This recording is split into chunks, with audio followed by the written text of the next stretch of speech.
Olá, bem-vindos a mais um estudo do miudinho do Grupo Espírita Irmão Áureo. Hoje estudaremos do capítulo 14 do Evangelho de Mateus, o versículo 3. Nesta perícope, estamos tratando de um acontecimento em que Jesus interage com o farisaísmo de Jerusalém. Relembrando o contexto, Jesus se dirigia da Galiléia em direção a Jerusalém, acompanhado dos discípulos, possivelmente um Shabat, sábado, o dia sagrado para os judeus. Estes sentem fome no caminho e colhem algumas espigas numa seara que ladeava este caminho. Encontram-se com um grupo de fariseus, argumentando que os discípulos estariam violando as tradições do povo de Israel. É interessante observar que nessa situação existe um rigorismo exacerbado por conta dos fariseus. Segundo outras tradições e leis judaicas, expressas em Deuteronômio e Levítico, destacam-se a proibição de Jesus aos sábados. Portanto, claramente os fariseus entraram aí em contradição. Então Jesus interage com esses fariseus e em resposta, que é o início do versículo de hoje, a resposta de Jesus, ele faz menção a uma passagem do livro de Samuel, que detalharemos melhor na próxima semana. Acontece com o rei Davi, que num momento de fome fez algo bem mais grave do que os discípulos. Em um momento extremo se alimentou de um pão sagrado do templo. Então entramos mais propriamente na análise do versículo de hoje, que é este. Ele, porém, lhes disse: Não lestes o que fez Davi quando teve fome, ele e os que estavam com ele? Destacaremos neste versículo que Jesus está falando com doutores, com sábios da teologia judaica, que construíram essa cultura sobre o ato da leitura. Eram letrados numa época em que isso era muito difícil. Dominavam a leitura do grego, do latim, mas sobretudo o hebraico, que era a linha litúrgica da região. Nem todos que frequentavam a sinagoga no Shabat conheciam o hebraico. Por exemplo, na segunda parte do livro Paulo e Estevão, que narra a prisão de Paulo em Jerusalém. E como ele é um filho da raça, um israelita, ele tem a prerrogativa, o direito de discursar. No início da sua trajetória, ainda como Saulo, ele já era a personalidade mais eminente, mais conhecida da tradição judaica na época. Mas nesse momento em que ele discursa, quase 30 anos após sua conversão, com quase 30 anos de apostolado, ele revela toda a sua cultura judaica. E bem nessa época, já havia uma nova geração de rabinos que desconhecia quem era Paulo de Tarso, anteriormente Saulo. Então, ele surpreendentemente faz de improviso um discurso falando em hebraico. A maioria dos judeus que iam para a sinagoga escutavam a leitura em hebraico sem sequer compreender, pois apenas sabiam o aramaico, que era a língua corrente do dia a dia. Quando Paulo toma essa atitude, ele mexe com o orgulho dos fariseus. O orgulho é o traço central do comportamento farisaico. E aqui também nos referimos até mesmo aos comportamentos atuais, contaminados por esse traço comum, o orgulho da raça. Nessa passagem, Jesus faz menção a esse conhecimento específico que os doutores tinham. É como se ele dissesse a eles: vocês estão se esquecendo da leitura dos textos sagrados antigos em Samuel. Indiretamente, ele informa aos doutores que sabia ler o hebraico, sabia ler os textos antigos e conhecia, na realidade, muito mais do que eles próprios. E, para o inconsciente daquele grupo de fariseus, Jesus apontava que conhecia o texto que eles se vangloriavam de ser doutores, porque participaram de sua elaboração. A autoria dos textos é divina e Jesus era o divino coautor. Além disso, o mestre dizia: uma questão é o texto, outra é a leitura que se faz do texto. Na leitura dos evangelhos e dos textos sagrados, um ponto de muita valia é que os olhos não são apenas janelas, são como faróis, projetando a luz que vem do interior sobre o que se lê. Então, ao pegar um texto sagrado, ao ler um texto espírita, projetaremos sobre o texto nossa luz interior, que pode ser clara ou pode ser escura, oriunda do nosso espírito enfermo. Assim, reconfiguramos o texto, projetando nossas vivências, apagando partes desse texto, eventualmente torcendo palavras e passando a não ler o que está implícito neste texto, mas aquilo que eu quero ler, o que me interessa e convém, o que me favorece. Não é à toa que a palavra escolhida para a análise de hoje é lestes, que vem do verbo ler. Portanto, ao ler e colocar essas características, ali estará o nosso texto, projetado sobre o texto do autor. Por isso, a necessidade do estudo e, particularmente, da troca de ideias diferentes. Na preparação do estudo do Miudinho de Aloysio Elias, existe uma equipe de 12 pessoas que se envolvem com o estudo. Após a gravação, muitas das vezes, aquele texto fica de molho por um tempo, maturando, e eles buscando analisar as projeções individuais sobre o texto. Ressaltamos essas questões para ilustrar o fato de que Jesus se volta para os fariseus e diz nas entrelinhas: como é que vocês têm lido o mesmo livro que eu e os meus discípulos? Será que vocês não têm projetado sobre a literatura sagrada o preconceito, o orgulho, a vaidade, o rigorismo de vocês? Então aqui a gente traz a discussão para o nosso contexto, praticando uma autocrítica. Por exemplo, a título de ilustração, suponhamos que eu seja o único espírita em minha família. Nessa situação hipotética, questionamos: será que após a leitura, por exemplo, de um livro qualquer de André Luiz, como eu tenho identificado as questões que me cercam? Eu projeto nos outros ou eu procuro me identificar nas situações da vida que se apresentam? No primeiro caso, nossos olhos se voltam para o exterior, para os outros, e muito se assemelha a uma projeção ou a um julgamento. No segundo, eu trago a luz da obra sobre o meu mundo interior, clareando minha inteligência e meus sentimentos. Esta é a pergunta do versículo de hoje. Essa é a pergunta que Jesus dirige aos fariseus. E aqui fazemos um adendo. A turma que não lê. E a estes questionamos: por que não tenho o hábito da leitura? Por preguiça? Porque não tenho tempo? Porque tenho um medo inconsciente de ler pelo que a obra vai contar a respeito de mim mesmo?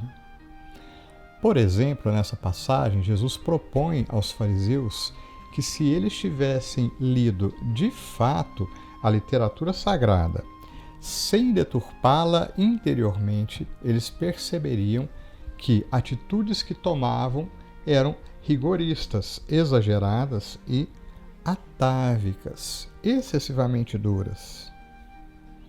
Vamos recorrer então à lição 10 do livro Jesus no Lar, que se chama O Juiz Reformado. Essa é uma lição em que Jesus vai recorrer à tradição do Velho Testamento, mais uma vez, porém para discutir problemas que ele estava vivendo com os discípulos no próprio colégio apostólico.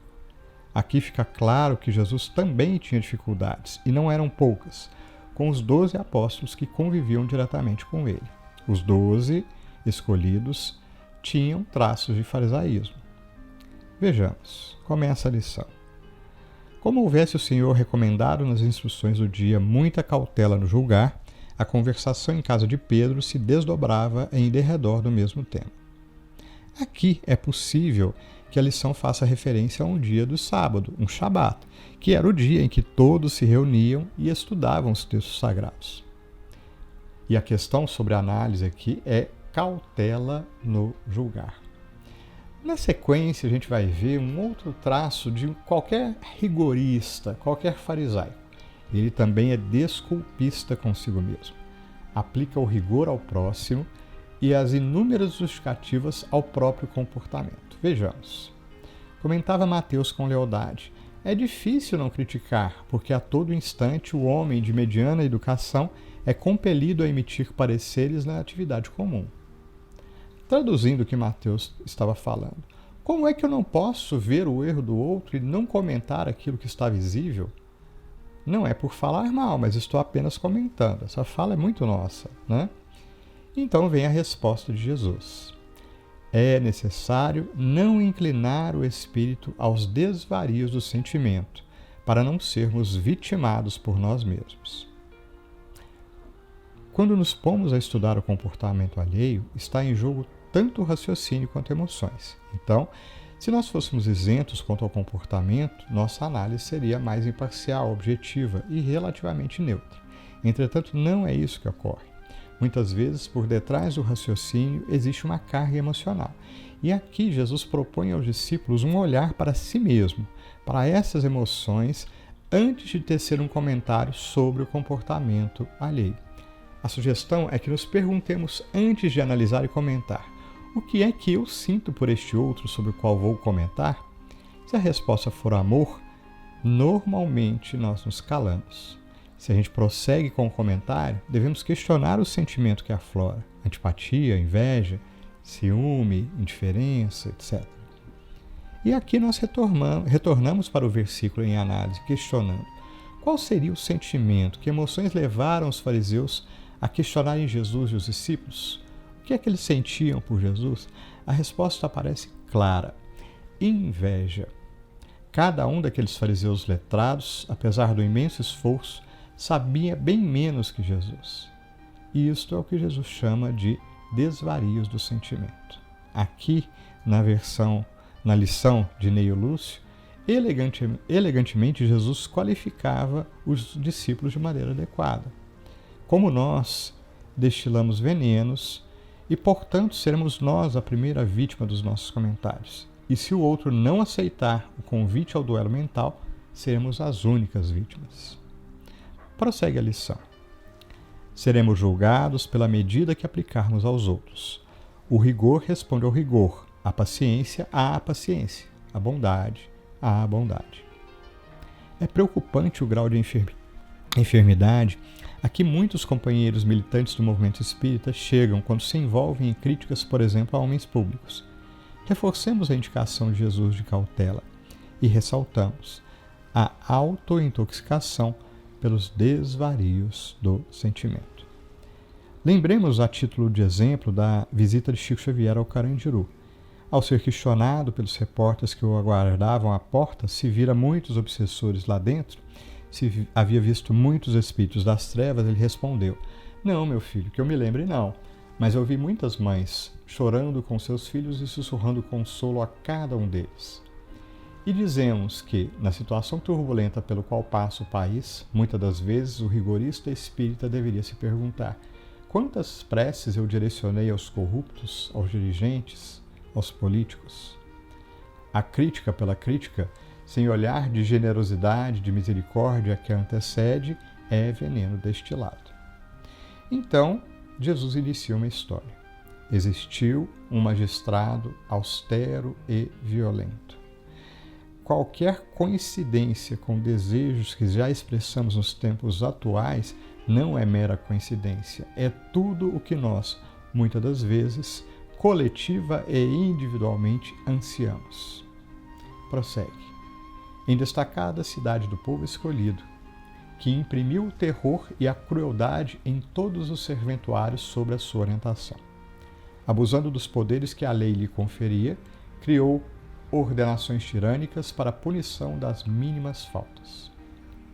Normalmente em períodos de anomia, ou seja, sem regras, todas as pessoas sentem carência de que os grandes erros sejam punidos com rigor. Aqui, Jesus aponta que quem começa a punir com rigor os grandes erros, normalmente aplica esse mesmo rigor aos pequenos erros. Na história do islamismo, percebemos, por exemplo, que o fundamentalismo nasceu obedecendo exatamente a esta lógica, a da interpretação rigorista dos ensinos do profeta Maomé. Continua a lição. Multiplicou infinitamente o número de soldados, edificou muitos cárceres e inventou variados instrumentos de flagelação. Aqui, como se a repressão resolvesse todas as questões, como se o encarceramento resolvesse os problemas sociais. E então segue a lógica muito vista atualmente. Bate, algema, prende e tortura. Então, por fim, no desfecho da história, o juiz, durante a noite, é confundido por um marginal qualquer e sofre todas as penas que havia imposto aos demais. No dia seguinte, desfeito o equívoco, observa-se que por detrás do magistrado duro existia sim um potencial para o aprendizado. Aprenderão a virtude e o magistrado o tinha. Precisou da dura lição para acordar. Diz a lição: o legislador atribulado reconheceu então que era perigoso transmitir o poder a subalternos brutalizados e ignorantes, percebendo que a justiça construtiva e santificante. Faremos uma pausa aqui. Destacamos justiça construtiva e edificante, em oposição àquela que esmaga e arrasa. Exemplos de frases claras desse tipo de justiça, desse último tipo de justiça. Aqui se faz, aqui se paga. Bandido bom é bandido morto. Entretanto, qual é a justiça do Cristo? Continuando a lição, temos a resposta. É aquela que retifica, ajudando e educando na preparação do reinado do amor entre os homens. Reinado do amor e da ordem que se dá de forma natural e espontânea.